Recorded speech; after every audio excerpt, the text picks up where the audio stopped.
Tout le monde, j'espère que vous allez bien. Merci d'être parmi nous ce soir pour ce nouveau Meetup LPCX Paris.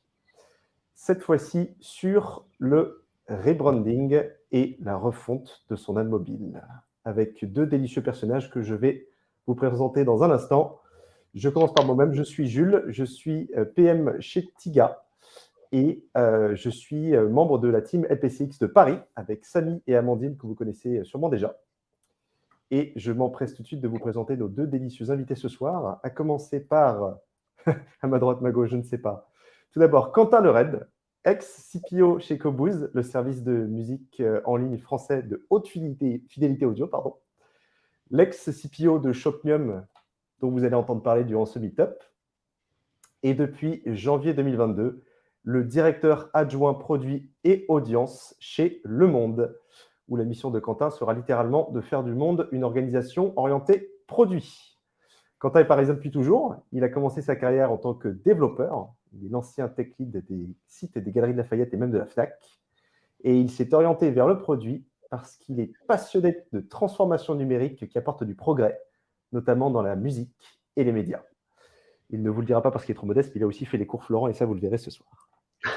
Et à ma gauche, Michel Rodriguez, product designer chez Shopmium, inventeur de la toute nouvelle mascotte de Shopmium que vous aurez le plaisir de découvrir ce soir, avec une passion pour les blancs tournants, la typographie et Apple. Je pense que vous le constaterez par vous-même. Michel a fait un master en design interactif à eStartup en double cursus avec HEC et il est parti dans le product design parce qu'il a une grande empathie, il dit lui-même, et un désir de rendre les expériences les plus accessibles possibles. Voilà. J'espère que vous passerez un bon moment parmi nous ce soir. Refonte et rebranding, l'alliance qui fait la force, point d'interrogation. Et sur ce, je vais tout de suite descendre de l'estrade et laisser la parole à nos deux invités. Bonne soirée tout le monde, j'espère que vous apprécierez. Attention, descendant, de ne pas tomber. Oui. Déjà, bonjour tout le monde. Donc, du coup, on est parti. Pour commencer, on va faire une petite. Pour ceux qui n'ont pas le temps, parce que je sais que c'est compliqué, surtout en ce moment, les présentations machin. Donc, du coup, on vous a fait une petite présentation en 30 secondes de toute notre presse. Comme ça, si ça vous intéresse, vous restez, vous allez voir tout en détail. Sinon, bah voilà. Hello and welcome back. It's great to have you join us. Great to have you join. It's great to have you join. Hello?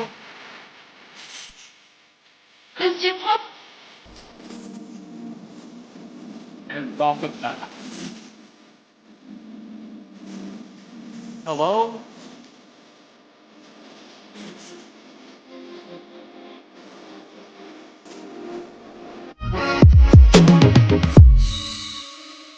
It's great to have you join us. Bon, alors sans plus tarder, commençons. Alors, en général, bonjour à tous d'abord. En général, si on se lance dans un rebranding et une refonte, c'est qu'on veut revoir les fondations. D'abord, vous parlez de Shopmium parce que vous connaissez peut-être pas tous notre produit. Donc, Shopmium, c'est l'application qui rembourse vos courses. Donc ça, c'est notre tagline. On est une app de cashback. Et cette tagline, vous l'avez peut-être déjà vue sur nos pubs. On est très présent dans le métro parisien. Et c'est une application donc mobile surtout, mais c'est aussi un site web, compagnon de vos achats du quotidien, magasin ou en ligne.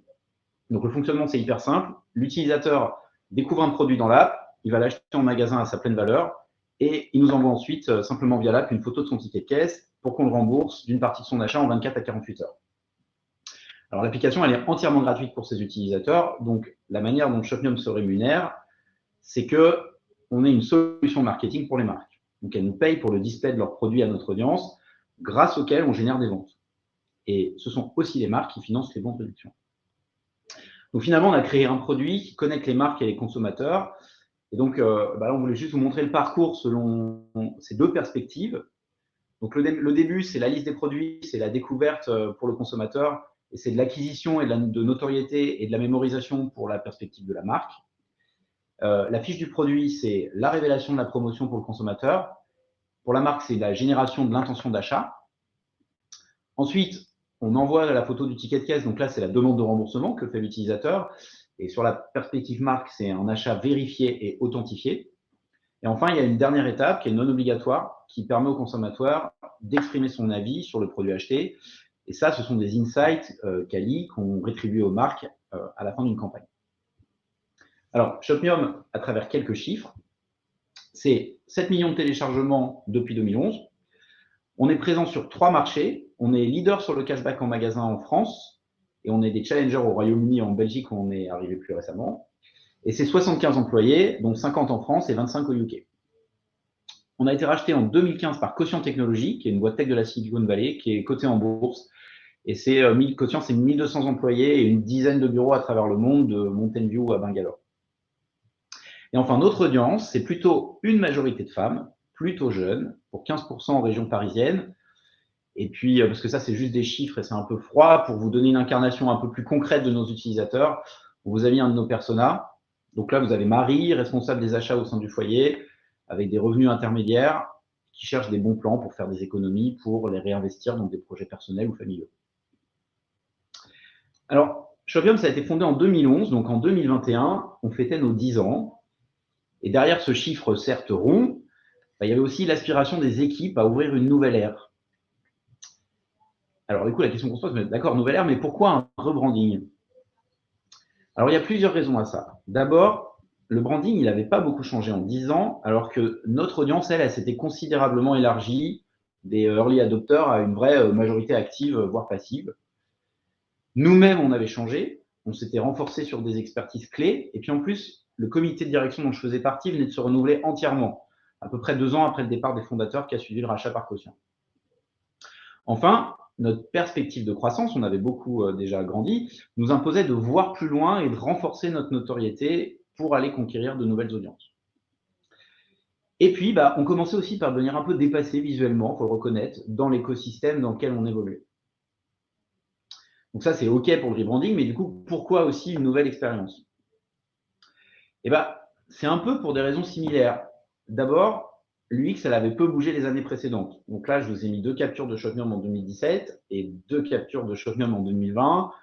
Et la réaction qu'on se dit quand on regarde ça, c'est ouais, c'est pas facile de jouer au jeu des 7 différences, quoi.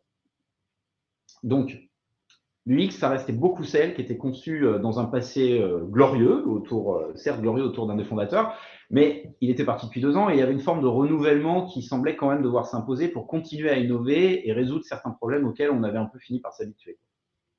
Donc en 2021, les équipes, elles semblaient enfin à maturité pour s'affranchir du passé et prêtes à prendre des risques dans l'objectif de conforter notre position de leader et de chercher des nouveaux relais de croissance.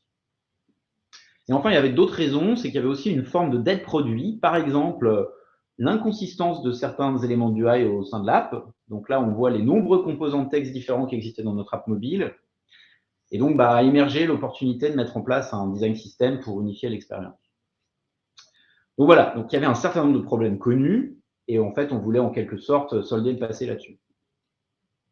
Maintenant, et il y avait aussi de nombreuses caractéristiques de notre produit et de notre marque qui étaient des forces. Et ça, on voulait absolument les conserver.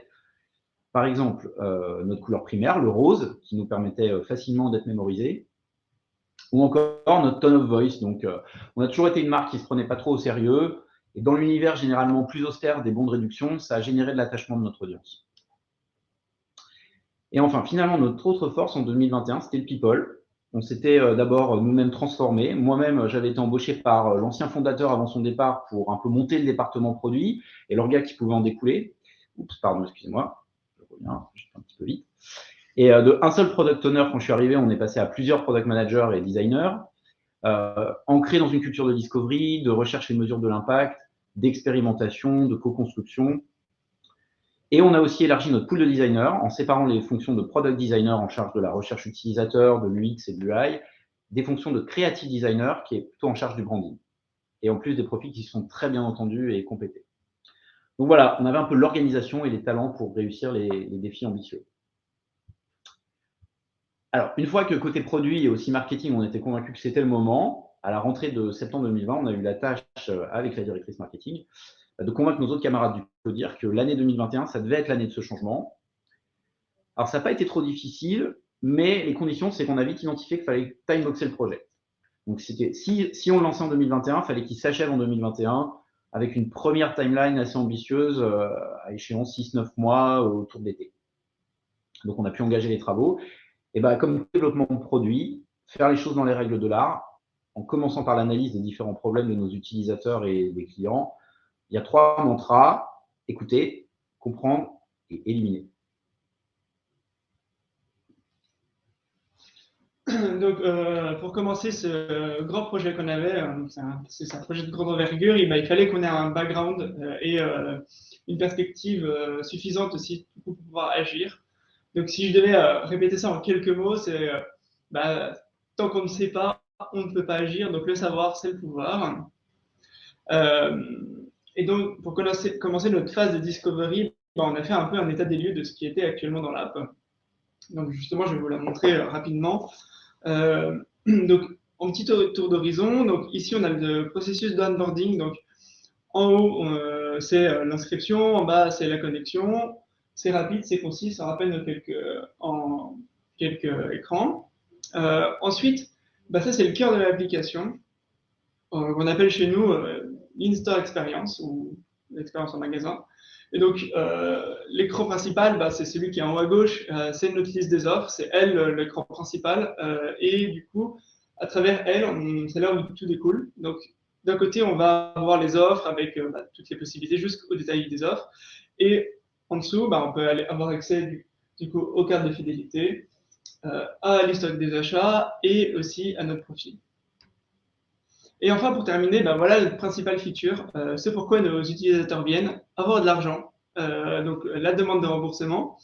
Donc ici, on voit que c'est assez rapide parce qu'on a 2 étapes seulement, une photo du ticket de caisse, une photo du code barre, hop, c'est remboursé, l'argent est là sur le compte et tout le monde est heureux. Une fois que l'on connaissait bien toute notre application, il fallait qu'on sache ce que nos utilisateurs pensaient bien de nous en fait, et de l'application. Donc pour cela, on a utilisé l'attractif de Testapic. Et donc, du coup, c'est un outil qui permet aux utilisateurs de noter selon des critères précis afin de mettre des valeurs sur un ressenti. Au-dessus de la ligne 0, c'est qu'on est plutôt attractif, agréable pour notre audience. En dessous, vaut mieux pas y être. Et donc, nous, on voit qu'on est plutôt pas trop mal partout. Après, il y a certains points, on est presque au niveau du 0. Donc, c'est vraiment là où il fallait qu'on s'améliore.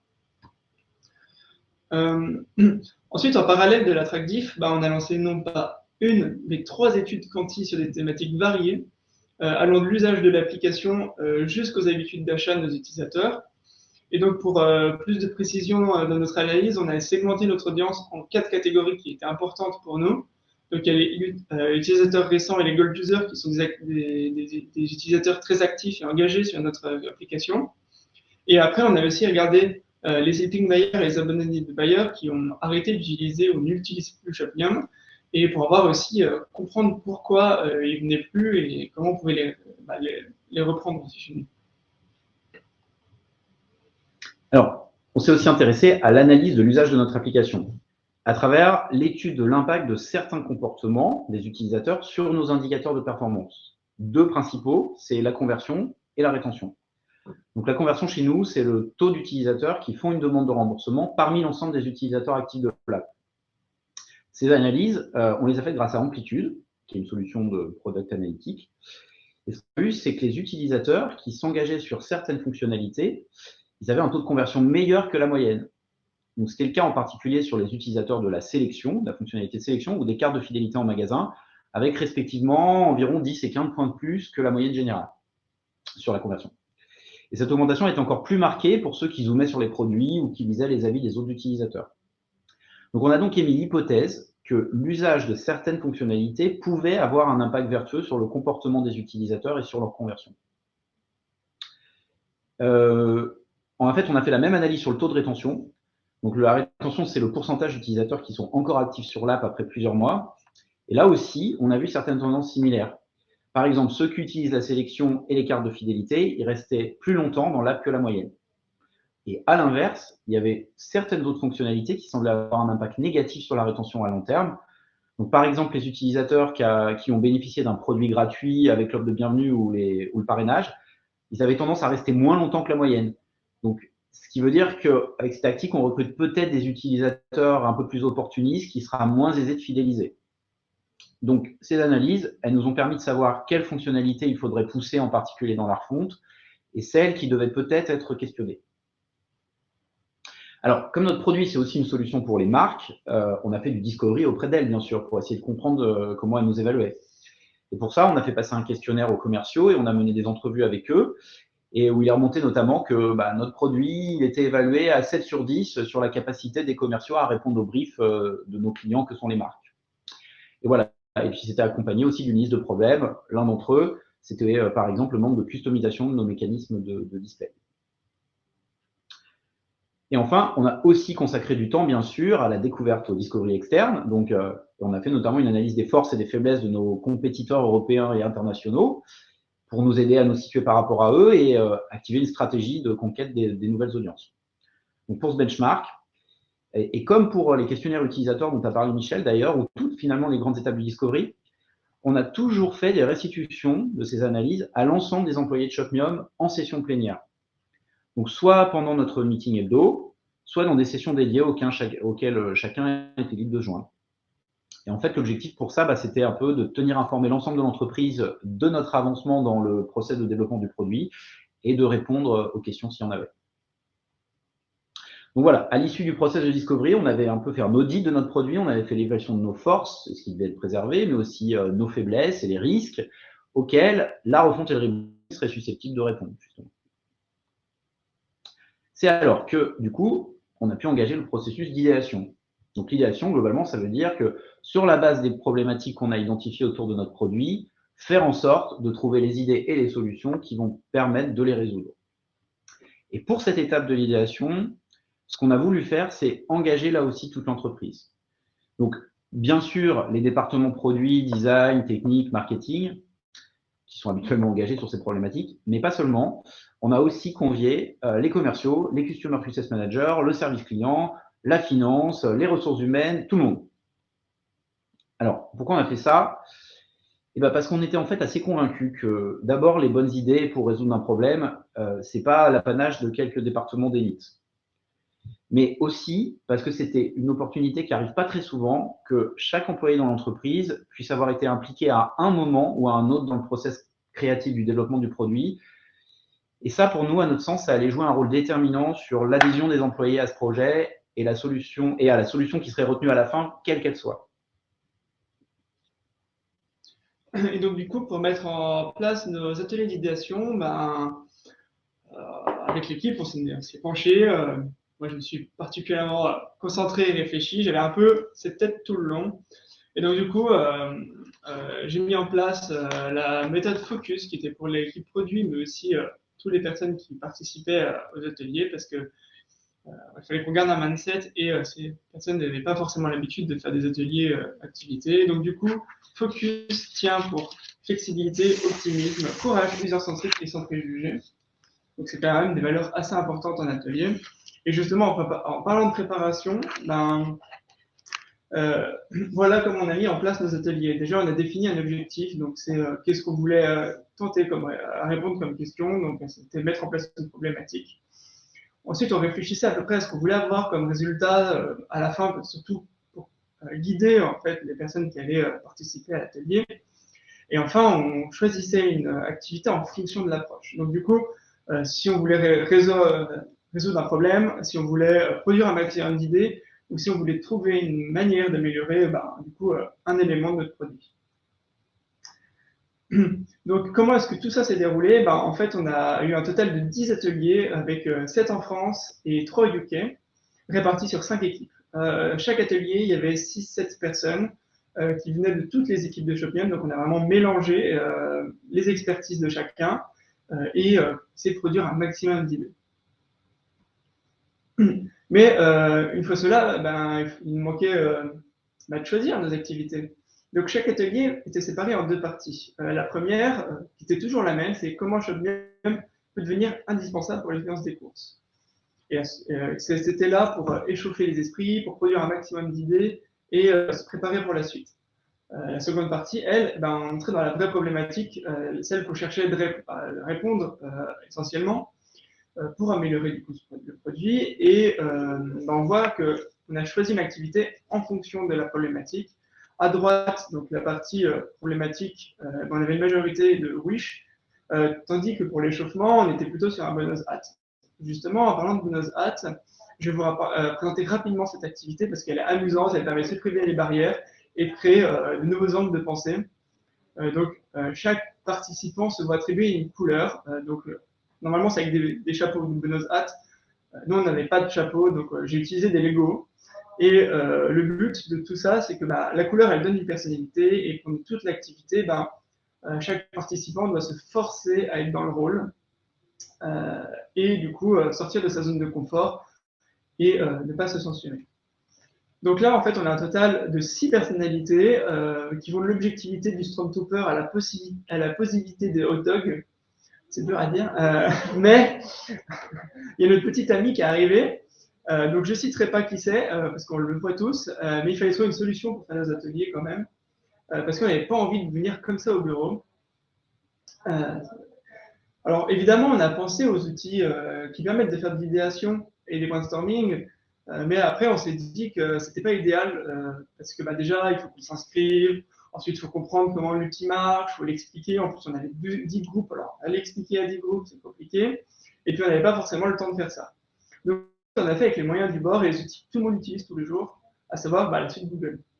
Tout simplement, Sheet il est pratique parce que ça permet à chacun de penser, on peut créer une page différente par personne qui permet de suffisamment les isoler pour que pendant les ateliers qu'ils en ont besoin, et ensuite ça nous permet aussi, nous, d'avoir une bonne base de données pour faire nos comptes rendus, aussi bien sur Google Doc que ensuite sur Google Slide pour le présenter du coup à tout Shopmium pendant nos sessions plénières par exemple. Du coup, à la fin de tout ça, on s'est trouvé quand même beaucoup de résultats et du coup, il fallait prioriser. Et quand je dis beaucoup, c'est vraiment beaucoup. Et donc, il fallait bien les étudier, les prioriser et savoir où les mettre dans notre backlog parce qu'on n'avait pas forcément le temps et l'espace, sauf si on voulait que notre rebranding prenne 10 ans à être fait. Mais avant ça, je vais vous proposer un tout petit jeu. Est-ce que vous sauriez deviner les résultats qui revenaient le plus lors de notre phase d'échauffement? Donc, je rappelle la question, c'est comment Shopmium peut devenir indispensable pour l'expérience des courses. Donc là, ils peuvent mettre le résultat dans le chat. Dans le chat, exactement. Et du coup, je vous laisse le temps du générique anglais qui est juste magnifique. Et donc, c'est parti.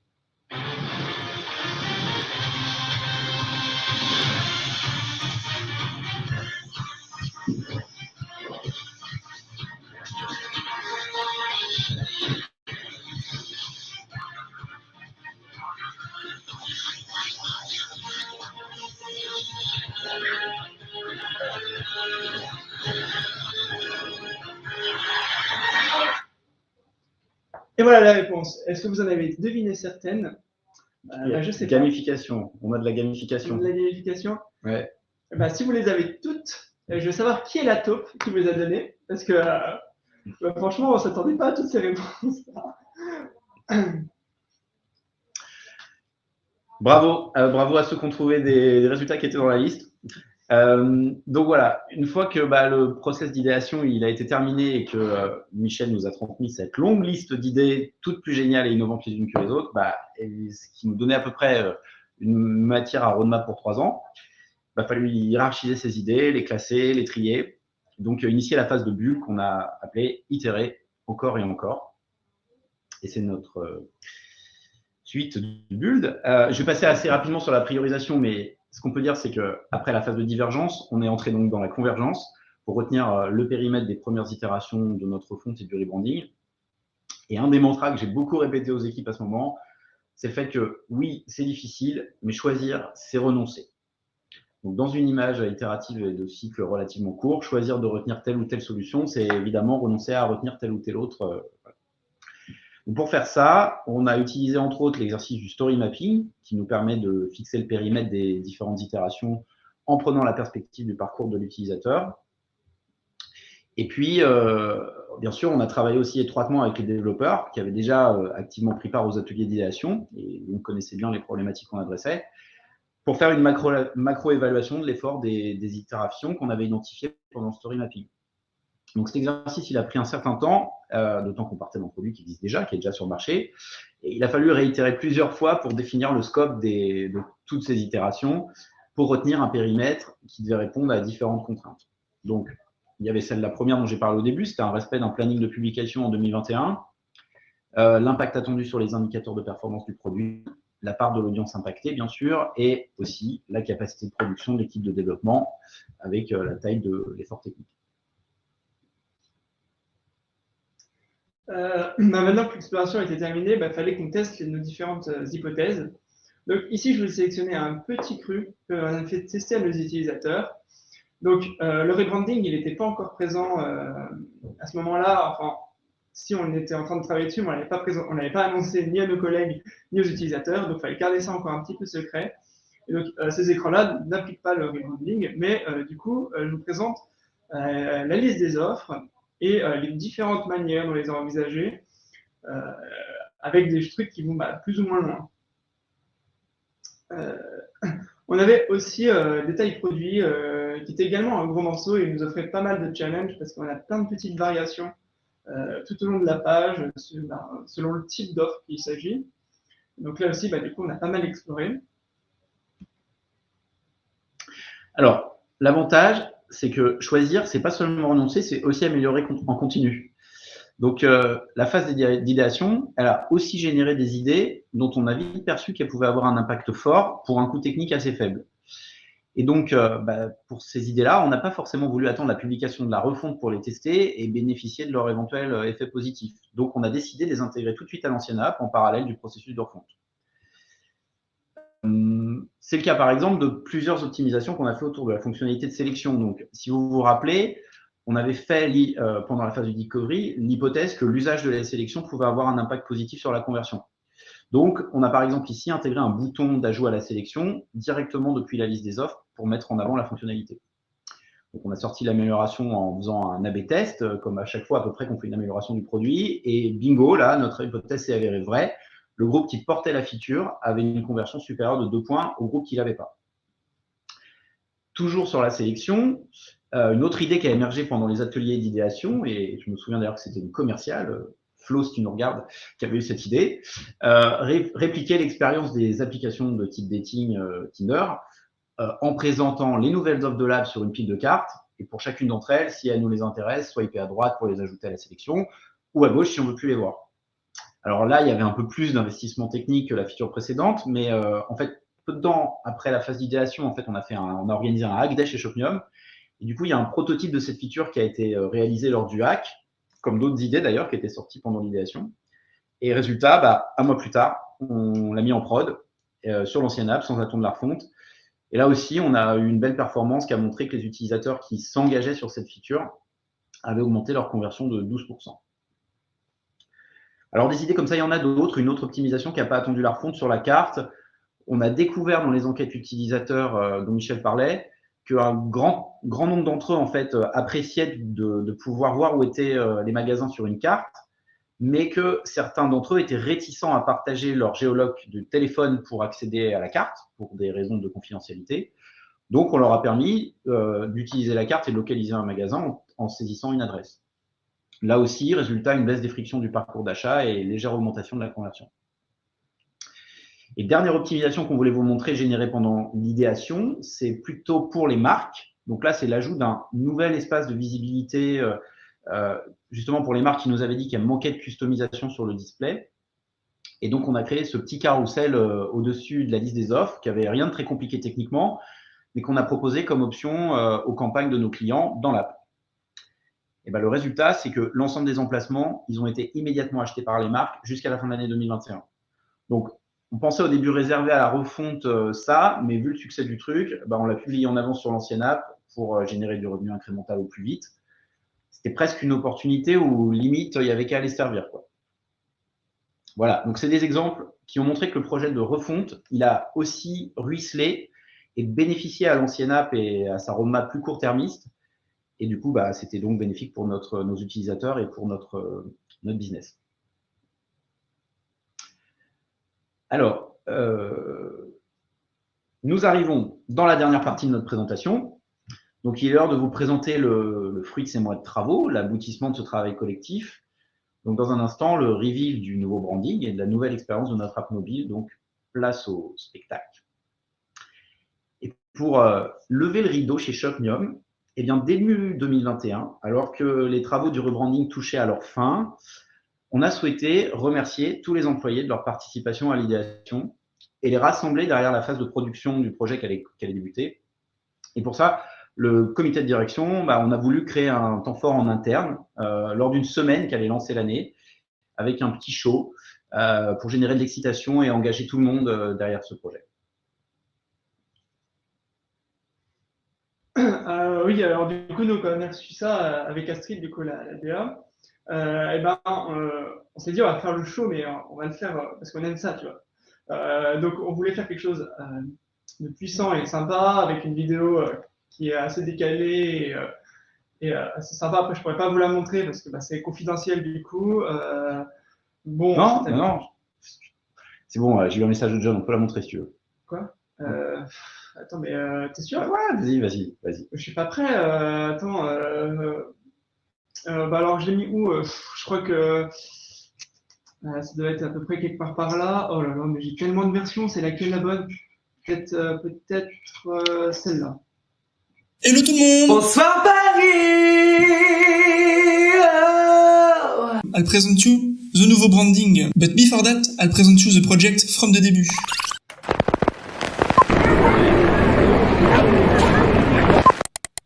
Oh! Where is this fichier? I lost it! Oh, it's here.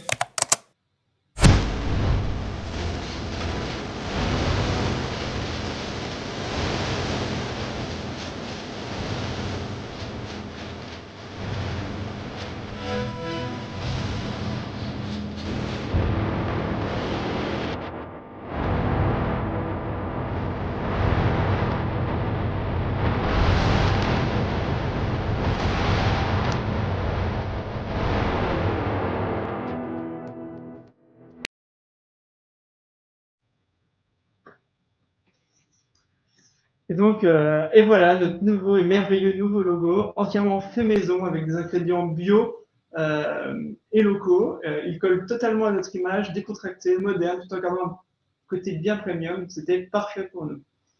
Comme on l'a mentionné au début, du coup, je vous présente mon petit bébé, Chop Chop, qui est notre mascotte, qui incarne notre marque et nos valeurs de manière fun et décalée. Donc oui, c'est un crabe. Je vous dirai pas pourquoi. Donc du coup, on va passer à la suite. Le projet, ça a été l'occasion de mettre en place, du coup, comme disait tout à l'heure Quentin, un design system, et du coup de revoir notre produit depuis ses fondations. Donc là, vous avez les fondations, couleur, type. Ensuite, ça nous a permis de construire par-dessus tous les composants qui nous permettent de fabriquer les écrans de l'application Shopnium. Et enfin, la final touch, les icônes et les illustrations, parfait pour ajouter un petit peu d'épices à ce joyeux cocktail. Et comme vous voyez, Shopnium, on aime beaucoup les épices parce qu'il y en a beaucoup. Donc là, c'était épicé. Une fois que le visuel est passé et fini, il est temps de passer à la partie importante qui, je pense, vous êtes là pour ça. Et nos utilisateurs se confronter à ça tous les jours, c'est notre UX. Donc, je vous représente le flow comme tout à l'heure. Et donc, même si le flow n'a pas changé, on a revu chaque écran, on a revu chaque élément pour les rendre plus clairs, plus explicites, plus lisibles. Donc, voilà, là, on sent que ce n'est pas du tout la même chose. Ensuite, il y a l'expérience principale, donc qu'on a revu aussi plein de petits détails, mais aussi des éléments très importants. Donc là, je vous donne une petite liste non exhaustive, comme par exemple la possibilité de scroller entre les produits depuis la home. Alors là, on peut slider entre les différentes variations. On a aussi ajouté des petits tags colorés qui permettent d'avoir des informations supplémentaires sur l'offre et du coup être au courant de ce qu'elle permet de faire ou quand est-ce qu'elle est terminée. Ensuite, on a tout au-dessus de notre liste une section en scroll horizontal. Sur la liste des offres, sur le corner et le détail des offres, on a créé un nouvel univers de marque avec un fond customisable et une mise en avant du logo.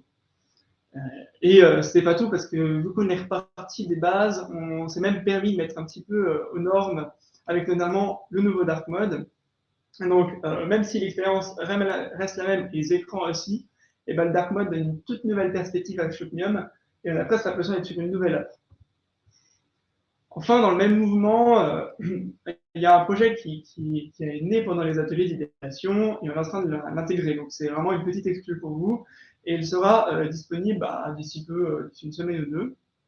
Et donc, le projet porte le codename One Landing Page et permet aux marques de s'exprimer sur une page presque entièrement customisable en allant du texte au fond. Et du coup, c'est un grand pas en avant pour nous. Mais bon, c'est bien beau. Mais tout ça, ça n'existe pas tant qu'on ne le révèle pas. Et justement, si mes souvenirs sont bons, après la levée de rideau au théâtre, eh ben, il est temps de lancer la pièce avec justement les 3 coups. Alors, avant de plonger dans le grand bain, on a quand même voulu goûter l'eau avant, en faisant un pré-lancement. Et donc, il s'est articulé sur 2 moments forts. D'abord, une grande soirée le 30 septembre, où on a convié toutes les marques partenaires que sont nos clients sur un rooftop à Paris avec une vue sur la Tour Eiffel. Et on leur a fait une démo live de la nouvelle app qui venait d'achever sa phase de développement. Donc, pour ça, on était dans le public avec des téléphones, avec la vraie app développée, et on passait d'un client à l'autre pour leur montrer les nouveautés et la nouvelle expérience. Alors, la première satisfaction, c'est que le retour a été hyper positif. Donc, ils nous ont fait beaucoup de retours. Les clients, ils vantaient un peu l'innovation qu'on avait apportée, la belle exposition qu'on donnait à leurs produits. Donc, il y avait peut-être un petit biais lié au champagne, mais on a quand même enregistré dans les semaines qui ont suivi un nombre élevé de bookings, qui est toujours soutenu d'ailleurs sur ce premier trimestre 2022. Et donc, on aime à penser que l'app y a sûrement contribué. Deuxième phase de pré-lancement, c'est une bêta sur iOS du 15 au 30 novembre 2021. C'est une action qu'on n'a pas menée sur Android car on était un petit peu moins avancé et on y reviendra peut-être. Donc cette bêta était sur inscription pour tous les volontaires. Elle a récolté 10 000 inscrits, ce qui a montré un fort intérêt pour les changements qu'on était susceptibles d'apporter. Et pour rendre la collecte des retours facile, on a aussi inséré directement dans l'app, à la place d'une offre, une tuile de feedback qui dirigeait vers un timeform pour partager ses impressions ou ses problèmes. Puis le 1er décembre, ça a donc été la date du lancement sur lequel on a atterri, hein, donc un mois avant la fin de l'année. On a rempli notre objectif. Alors, c'était quand même un challenge, parce que c'était un challenge de coordination. Parce que c'était un changement de branding. Donc, en fait, contrairement à une release classique, qu'on fait en général toujours de manière progressive chez Shopmium, un changement de branding, ça doit apparaître immédiatement partout. Donc, il y a vraiment un grand jour, et ce grand jour, ça doit être décliné en même temps sur tous les canaux. Donc, du mail transactionnel aux push notifications, en passant par les réseaux sociaux B2C et B2B, mais aussi les nouvelles pubs métro, les nouvelles pubs TV, la configuration des nouvelles offres, bien sûr la publication sur les stores d'applications des apps, mais aussi le nouveau site web B2C dont on a un peu moins parlé parce qu'on a un peu moins d'usage du site web, mais il y a eu aussi une équipe qui a travaillé sur un nouveau site web B2C. On a aussi fait un nouveau site web B2B pour les clients. Donc évidemment, tout ça, ça a traversé tous les départements qui sont responsables de ces différentes parties. Et donc, il y a eu un rôle qui a eu la tâche de coordonner tout ça et ce n'était pas une mince affaire, c'est le Product Manager. Donc, en l'occurrence, c'était une Product Manager. Et elle s'est bien préparée dans les semaines avant le lancement en faisant régulièrement des meetings de coordination avec les différentes parties prenantes pour que tout se passe bien ce jour-là. Et ça a été réussi. Et donc, voilà, pour vous donner une illustration de la diversité des changements qui ont été publiés, on a mis quelques exemples de créa qui ont été utilisés sur les différents supports, notamment le métro, les réseaux sociaux, les landing pages. Alors, maintenant vient la question que vous attendez sûrement. Quelle réception pour notre app et notre nouveau branding et quelle performance a été atteinte par notre produit? Donc, comme je l'ai dit, notre produit a des indicateurs de performance clés et c'est évidemment cela qu'on a analysé à la sortie de l'app. Donc, les quantis d'abord, conversion, rétention, mais aussi la qualité de service avec le taux de crash, la satisfaction utilisateur avec la note sur les stores, et satisfaction qui se mesure aussi qualitativement grâce à plusieurs sources. L'appui de feedback maintenu dans l'app à la publication de l'app pour tout le monde, les contacts au service client, les avis des utilisateurs sur les stores d'applications et les commentaires sur les réseaux sociaux. Alors, les réseaux sociaux, justement, commençons par là, si vous voulez bien. Shopmium a beaucoup communiqué sur Facebook et Instagram avec de multiples posts liés au rebranding. Et ça nous a apporté une source de feedback très intéressante. En France, le jour du lancement, on a récolté près de 80 commentaires, dont la très grande majorité était très positive sur notre nouvelle identité, les nouvelles couleurs, la nouvelle expérience. Donc, bref, on était ravis. Alors, si on va voir maintenant du côté du Royaume-Uni, eh ben, on a reçu un accueil sur les réseaux sociaux beaucoup plus contrasté, on va dire, avec un peu moins de commentaires qu'en France, certes, mais une majorité de commentaires négatifs. Et ça a été la première grosse surprise de ce lancement. Donc, la réaction qu'on a eue, ça a été un peu celle-là. En fait, pourquoi? Qu'est-ce qui se passe? Où est-ce qu'on s'est planté? Parce que, attends, c'est pas possible. En fait, on a l'impression d'avoir bien fait. On a fait de l'analyse, on a fait de l'idéation, on a consulté largement, on a fait des tests utilisateurs, une bêta. Donc, pourquoi notre produit ne plaît pas au Royaume-Uni, quoi? Et en plus, c'est exactement le même produit qu'en France. Alors, il faut savoir que le patron de Shopmium, John, dont je parlais tout à l'heure, accessoirement mon boss, il est anglais en plus et il est basé à Londres. Donc, évidemment, il n'était pas très content de cette perception négative dans son pays d'origine. Et c'est vrai que la réputation, c'est quand même quelque chose de très important pour une marque. Donc, John, alors qu'il était jusqu'alors très en confiance avec le travail de l'équipe produit, il s'est subitement intéressé à tout ce qu'on faisait et je devais lui faire des analyses toutes les 4 heures de la situation. Alors, justement, c'est là qu'on a remis notre casquette d'expert du produit en remettant un peu de rationnel dans tout ça et en regardant de près les indicateurs de performance du produit. Donc là, ce qu'on vous a mis, c'est la notation sur les magasins d'applications sur le Play Store. C'est une capture des notes tout au long de l'année 2021. Ce qu'on voit sur cette capture, tout à droite, c'est un pic très net dans le nombre d'évaluations attribuées à notre app. Ce pic, il est en date du 1er décembre 2001, date de publication de la nouvelle app. Donc, on voit qu'on a déjà eu un engagement massif de l'audience qui s'est très largement mobilisé pour nous évaluer, d'autant qu'on n'avait fait aucune campagne spécifique pour les inciter à noter sur les stores. Donc, on n'est pas du tout sorti dans l'indifférence. On voit que la tendance même à un fort nombre d'évaluations, elle s'est maintenue en décembre. Donc, si on regarde la note maintenant, et bien, le 1er décembre, on a eu une note moyenne de 4,57 sur 5, ce qui est une bonne note, voire une très bonne note au-dessus de notre KPI minimal qui est de 4,5 sur 5. Et finalement, un nombre de notations 5 étoiles très largement majoritaire, 162 5 étoiles contre seulement 6 1 étoile. Donc, il y avait bien une majorité silencieuse qui approuvait notre app. Donc, depuis, la note moyenne, elle s'est maintenue à peu près à ce niveau. Au 20 décembre, on était à 4,7 sur iOS et à 4,47 sur Android. Mais on n'a pas regardé que cet indicateur. Donc, on a aussi regardé la performance d'usage réel de notre app, la conversion. Et donc, en fait, avec le changement de branding, on n'a pas pu faire un A/B test, puisqu'il fallait que le branding soit déployé partout. Mais donc, ce qu'on a fait, c'est qu'on a comparé la performance de la version 7 avec celle de la version 6, qui ont cohabité ensemble, en fait, pendant quelques semaines. Donc ça, c'était un petit peu notre A/B test. Et le constat, c'est que la performance semblait accrue sur la version 7, avec 33% d'augmentation du taux de conversion. Sauf que là, il y a un biais. Parce que ce qu'on voit au début, où la différence est marquée, c'est la période de la bêta. Et les bêta-testeurs, on sait qu'ils sont naturellement plus engagés. Donc, si on exclut la période de la bêta et qu'on prend uniquement la période où l'app était disponible à tous, on voit aussi que la conversion s'est améliorée d'environ 10% avec la nouvelle version de l'app. Le seul moment où les courbes se recroisent un tout petit peu à la fin, c'est quand c'est en réalité dû à l'extinction de la V6 qui ne compte plus qu'une petite centaine d'utilisateurs, donc la conversion n'est plus vraiment représentative.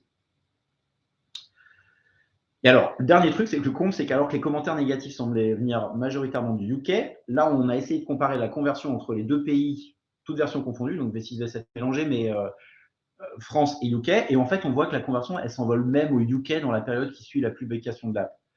Donc, il y a aussi sûrement un biais parce qu'il y avait des offres assez attractives à ce moment-là, mais la nouvelle app, en tout cas, elle a plutôt supporté cette tendance que l'a entravée. Alors, qu'est-ce qui s'est passé? Ça reste quand même un mystère, quoi. Et l'explication, c'est peut-être celle-là. En fait, les réseaux sociaux, ils portent aussi des biais. Donc, il se trouve qu'il y a un segment de l'audience si exprimé au Royaume-Uni, mais bien qu'un peu vocal, apparemment, il représentait seulement une minorité, car les indicateurs de performance du produit, ils témoignaient en réalité d'un engagement en hausse. Ça, c'est intéressant parce que la caisse de résonance des réseaux sociaux, en fait, les entreprises et les individus, ils y sont de plus en plus confrontés aujourd'hui. peut-être parce que ces réseaux, ils opèrent aussi une fonction un peu cathartique des frustrations. Et du coup, ça a donné un effet de loupe en donnant l'impression qu'on était face à un problème majeur, alors que ce n'était pas le cas. Mais après, quant à la question de savoir pourquoi ça s'est passé au Royaume-Uni et pas en France, alors là, on n'a pas complètement la réponse. On a bien 2-3 idées. Peut-être parce qu'en France, on est présent depuis plus longtemps et on est leader sur notre marché et qu'on a une audience positive, peut-être qui s'exprime plus. Là où au UK, on a moins d'ambassadeurs, ce qui peut-être laisse plus le champ aux haters. Ça peut être aussi une différence culturelle entre les deux pays, une exigence différente du public anglais. Et c'est intéressant de noter quand même que notre équipe produit, nos designers, ils sont tous français et parisiens. Donc, est-ce qu'on n'a pas conçu malgré nous une expérience créative plus francophile? Et enfin, on n'exclut pas peut-être aussi d'avoir été victime de quelques compétiteurs qu'on vient chatouiller sur le marché UK et qui auraient pu nous cibler pour essayer d'atteindre notre réputation. En tout cas, ce qui est sûr, c'est que depuis ce lancement, on regarde maintenant très attentivement la différence par pays. On a par exemple viré tous nos indicateurs de performance qui étaient à l'échelle européenne pour les remplacer par des spécifiques pour le marché français, UK et belge. Et essayer de comprendre attentivement les différentes aspirations qui peuvent exister entre les différents pays pour tenter de s'y adapter, bien que ça reste le même produit, la même app qui sert les 3 pays à date. Et enfin, quand même, loin de nous l'idée de ne pas tenir compte de ces retours négatifs qu'on a reçus, car ils contenaient aussi, et bien sûr, des points de vue tout à fait valides qu'on va voir maintenant.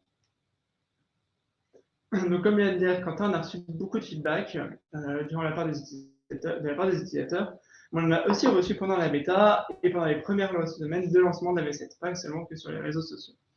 Et donc, il nous paraissait juste indispensable d'intégrer ces retours utilisateurs le plus vite possible, surtout que certains étaient très pertinents. Donc, début décembre, on a réalisé la 7.1 qui nous corrigeait les problèmes les plus embêtants. Tout d'abord, on a appris le jour du lancement que sur certains appareils Android, il y avait des chargements infinis. Et en plus, notre écran de chargement, du coup, il s'est maintenant occupé par ShopShop. Et du coup, il y en a qui se sont mis à détester mon bébé dès son lancement. Je suis tellement triste. Donc, n'oubliez pas de tester sur Android encore, et encore, et encore, et encore, et encore. Et ça sur un bon panel d'appareils, parce qu'on ne sait jamais ce qui peut se passer. Là, ça nous a pas mal desservi. Ensuite, on a reçu aussi quelques critiques autour du dark mode. Certains utilisateurs n'en voulaient pas, l'ont carrément rejeté.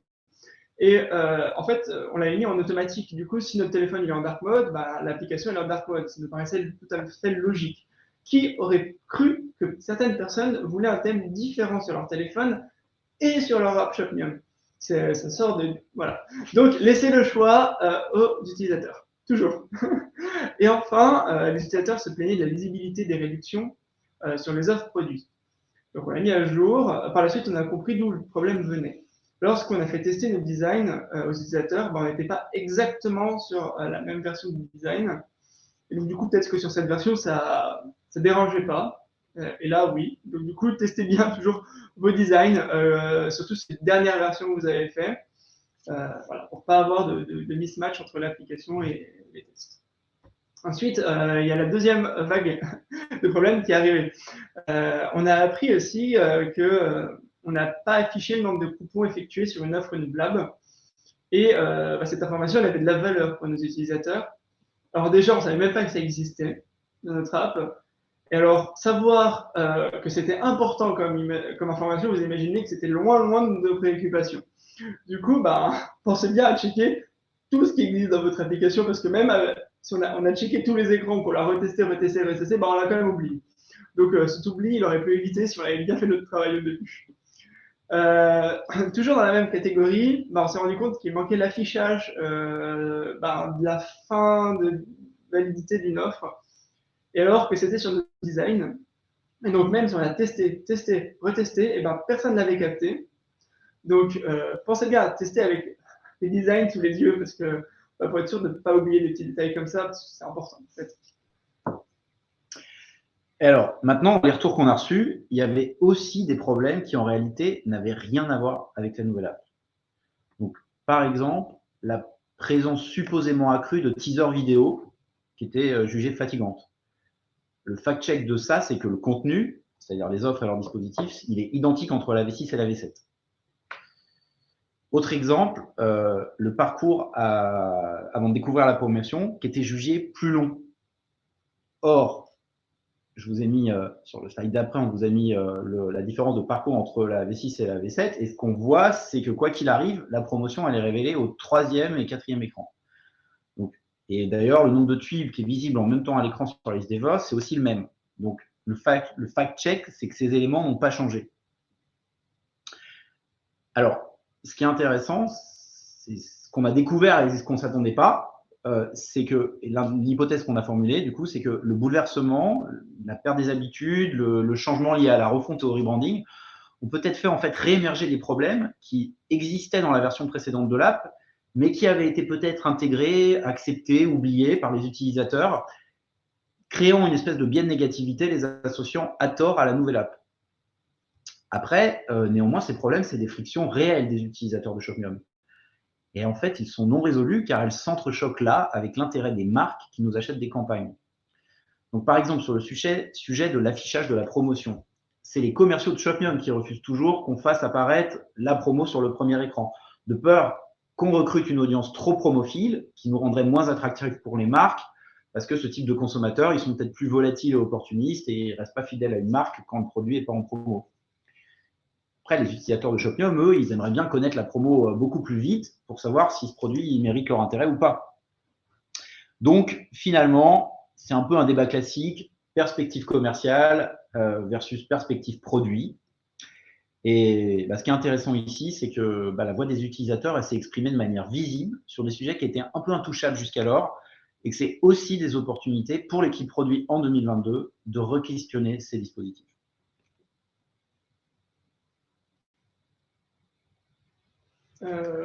Du coup, là, je vais faire un petit résumé de où on en est et ce qu'on a fait, parce que c'est quand même une grosse aventure. Et dans cette présentation, on a vu qu'on a intégré tout le monde dans notre processus dès les prémices du projet, et on les a tenus au courant, permettant aussi de les engager pendant tout le développement. Mais également, ça a apporté à notre réflexion énormément. Et maintenant, notre backlog, il est full de moins pour les 10 prochaines années jusqu'au prochain rebranding. Ensuite, deuxième point important, tester, refaire et refaire tester. Encore et encore et encore, et surtout sur les derniers designs, parce que ça peut toujours être négatif à la fin. Et enfin, rechallenger ces KPI, parce que comme l'a dit tout à l'heure Quentin, avant, on étudiait toujours, par exemple, sur l'Europe, et autant il y a 3 ans, ça avait du sens, parce que la France était majoritaire, et on venait de sortir les UK, et la Belgique naissait à peine. Mais maintenant que les UK et la France, du coup, sont quasiment au même niveau, ça ne fait plus sens. Donc, pensez bien à toujours les rechallenger et être sûr qu'ils soient à jour. Et justement, maintenant, on peut se poser la question de qu'est-ce qu'on aurait fait différemment. Donc, pour moi, la première chose, c'est qu'on aurait dû faire plus de user tests et de prise en compte plus rapide des retours des utilisateurs. Parce que c'est vrai que sur la dernière version du design, on a fait tester nos écrans, puis après on les a corrigés, et on ne refait pas forcément tester derrière, parce qu'on se dit, ça y est, on a compris. Sauf qu'après, on le voit sur la bêta, qui en plus était très courte, elle faisait 2 semaines, on n'a pas eu le temps de prendre en compte les résultats, et donc ça fait qu'à la release générale, c'était pas intégré, donc ça a créé un côté déceptif pour les utilisateurs, mais aussi, du coup, notre release générale elle est buggée, donc peut-être une bêta plus longue aurait été une bonne idée. Autre point qui peut apparaître évident, mais lorsqu'on itère encore et encore et encore et encore, on a des idées. Et il nous est arrivé de dévier un petit peu du plan pour intégrer ces idées. Ça fait que derrière, on a adapté d'autres idées différemment, on a pu corriger des éléments, puis on s'y perd facilement. Exemple concret, le détail des offres, l'encart rebate, on l'a ajouté pendant la dégradation de l'écran par l'équipe app, qui a eu des erreurs autre part, et du coup, on a voulu revoir ça là sans tout bouleverser, et du coup, pas de chance, parce que derrière, il y avait des problèmes de lisibilité là-dessus. Donc, on avait pu quand même le voir plus tôt. Ouais, ce qu'on peut dire aussi dans ce qu'on n'a pas très bien fait et ce qu'on aurait pu faire différemment, c'est déjà l'absence de bêta sur Android. Pour des raisons de temps, en fait, on n'a pas pu faire une bêta sur Android. Et bah, résultat, il n'y a pas eu photo. On a eu des problèmes d'expérience et de performance qu'on n'a pas connus sur iOS. Or, en plus, la majorité de notre audience est sur Android, donc c'était un peu idiot. Et peut-être l'autre truc, moi, que je retiendrai, c'est qu'à un moment donné, on a pris du retard dans notre planning lorsqu'on était dans la phase de développement, parce qu'on a commencé par développer les écrans secondaires, du profil, les préférences, l'aide, des choses comme ça. Et dans la priorisation de l'effort, en fait, il y a une règle qui est connue, mais qui n'est pas toujours respectée, c'est qu'il faut attaquer les chantiers les plus importants en premier et laisser les babioles pour la fin. Donc, il y a une image qui illustre bien cette règle, c'est le challenge de devoir faire rentrer dans une boîte des gros cailloux, des petits cailloux et du sable. Si vous mettez le sable en premier, il va remplir la moitié de la boîte. Si vous ajoutez les petits cailloux après et qu'après vous essayez de mettre les gros, en fait, les gros rentreront jamais. Donc, ce qu'il faut faire, il faut mettre les gros d'abord, les petits ensuite, et après vous versez le sable qui ira se mettre un peu entre tous les interstices. Bah, en fait, c'est un peu la même chose dans le développement des différentes parties de l'app. Nous, les écrans les plus complexes, c'était la partie de la liste des offres. Et parce que comme il contenait quelques points d'incertitude, bah, l'équipe a commencé par faire les écrans qui étaient faciles. Donc, le premier mois de développement, tout se passait bien, il n'y avait pas de difficultés. Et puis, quand on a attaqué le chantier principal des offres un peu plus tard, là, on a eu des difficultés inattendues. C'est du retard qu'on aurait sûrement pu rattraper sur le temps de développement des écrans secondaires si on les avait fait à la fin. Parce que là, pas de peau, il n'y avait plus rien sur lequel se rattraper parce qu'on les avait déjà fait, quoi. Voilà, donc là, on a sûrement perdu un mois dans le planning avec cette stratégie. Donc, un conseil, toujours commencer par le plus complexe. Et donc, juste avant de lancer notre session de questions-réponses, parce que là, je commence à avoir un peu la dalle, j'aimerais laisser la parole à un grand philosophe de notre temps qui m'inspire énormément et qui, du coup, dira le mot de la fin. À toi, tonton Tim. Thank you for joining us. Stay safe, stay well, and have a great day.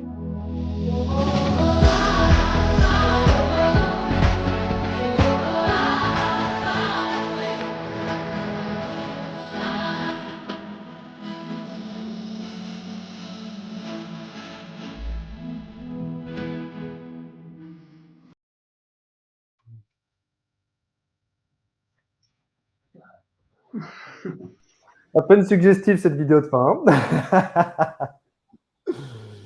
Quentin, Michel, merci à vous deux. C'était top. Bravo. C'était vraiment l'art du timing déjà pour commencer. Parce on a 4 petites minutes de retard en commençant. Et puis, regardez-moi ça, on finit même en avance.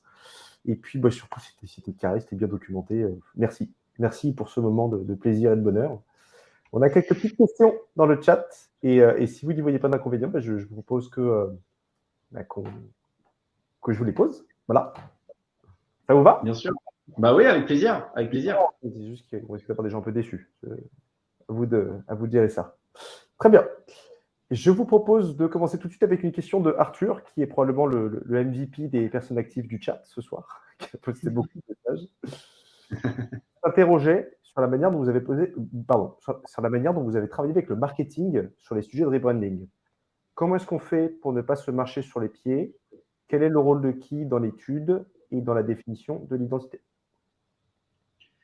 Oui, je peux peut-être Michel répondra peut-être sur ce qu'il a pu faire avec le design, mais parce que c'est intéressant. Le marketing, globalement, on a travaillé vraiment main dans la main avec eux parce que clairement, la question du branding, en fait, c'est l'ownership du marketing en réalité. Et nous, on est là au produit, on est là sur la valeur qu'on va apporter à l'utilisateur dans l'app, comment on lui offre une expérience qui va s'engager.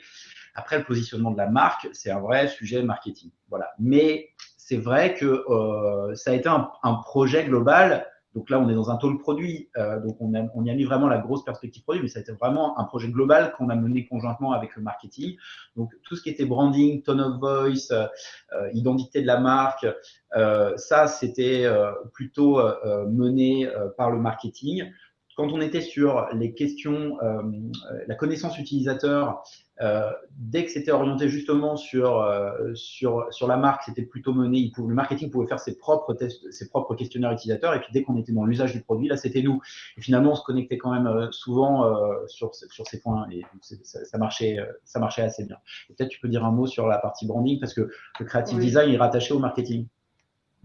Du coup, c'était avec Astrid, on a collaboré ensemble et en fait, ça a été assez un cercle vertueux qu'il y avait entre nous. On a beaucoup discuté et puis on avait déjà une vision assez similaire tous les deux sur ce qu'on voulait faire.